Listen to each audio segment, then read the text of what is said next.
गो आधारित कृषि जीवन के अंदर अनेक बड़े बड़ी प्रकार की जो बीमारियां है उसका निदान क्या है? उसका निदान है गाय पालन, उसका निदान है प्राकृतिक आधार पर कृषि करना, और उसका निदान है यहाँ पर वर्मी कंपोस्ट बना करके। ये एक संदेश है, लेकिन इसको एक अभियान बनाना है।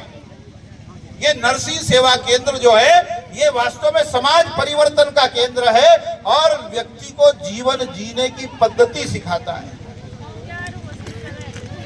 इसलिए व्यक्ति अपने जीवन में जो कुछ कमाता है वो अपने आगे आने वाली पीढ़ी, अपने बच्चों के लिए कमाना भी चाहिए, एक जवाबदारी होती है। जैसे एक पिता और माता अपने पुत्र को क्या बताते हैं, वो यदि अच्छे कोई आईपीएस अधिकारी है तो उसको अच्छा पढ़ाते हैं और पढ़ने के बाद कहते हैं कि ये फलाना डिग्री यदि प्राप्त कर लोगे तो तुमको इस प्रकार की नौकरी मिल जाएगी। व्यापारी है तो ये बताता है कि ये सामान है, ये नया सामान है, इस भाव में जाएगा, बारीकी से बताते हैं। किसान है तो वो खेत बताता है, ये खेत अपना है, खेत पर वो मेड़ अपनी है, और बारीकी से ये भी बताता है मेड़ पर वो पेड़ खड़ा वो भी अपना है। बताना भी चाहिए, लेकिन क्या उसने ये कभी बताया है कि हमारे देश के अंदर ये मर्यादा पुरुषोत्तम राम हुए जिन्होंने समरसता का संदेश दिया है? क्या उसने कभी ये बताया है कि महाराणा प्रताप हुए जिन्होंने घास की रोटी खाई है? क्या उन्होंने कभी ये बताया है कि ये पेड़ है, इनकी पूजा की जाती है, ऑक्सीजन देते हैं? क्या उन्होंने ये बताया है कि ये रासायनिक हानिकारक इतने हैं जो बीमारियां पैदा करते हैं, इनका उपयोग नहीं करना है? क्या उसने ये बताया है कि एक गौ माता है, नंदनी गाय है, जिनका भगवान स्वयं ने इसकी पूजा की है और इनकी पूजा करते करते उन्होंने इसके अंदर देवताओं का वास होता है और ये हमारे जीवन की रक्षा करती है? कौन बताएगा? इसलिए कुत्ते को घुमाना याद रहा और गाय की रोटी भूल गए, ये संस्कार कभी नहीं देना, क्योंकि निर्माणों के पावर युग में हम चरित्र निर्माण न भूलें।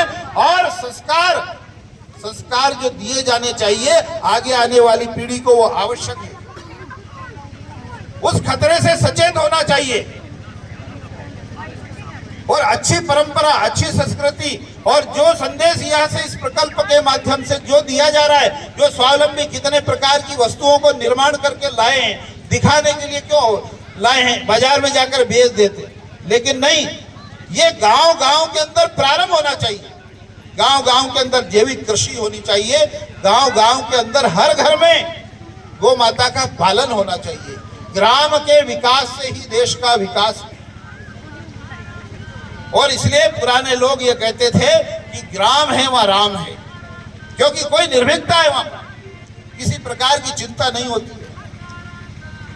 इसलिए ये जो प्रकल्प एक दीपक की तरह है, यह एक अभियान बनना चाहिए, और अभियान ही नहीं बल्कि एक बहुत ही अच्छा प्रयास जो किया जा रहा है। इन प्रयासों को निश्चित रूप से हमने तन मन धन पूर्वक इसको सिंचित करना चाहिए।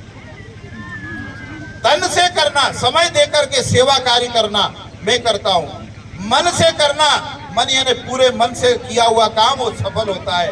और धन से करना, दधी जी ने स्वयं की हड्डियां दान क्यों कर दी थी? क्योंकि इस शरीर का मैं क्या करूंगा, इसको जो है इसके धर्म का काम हो रहा है ना, देश की सेवा हो रही है ना।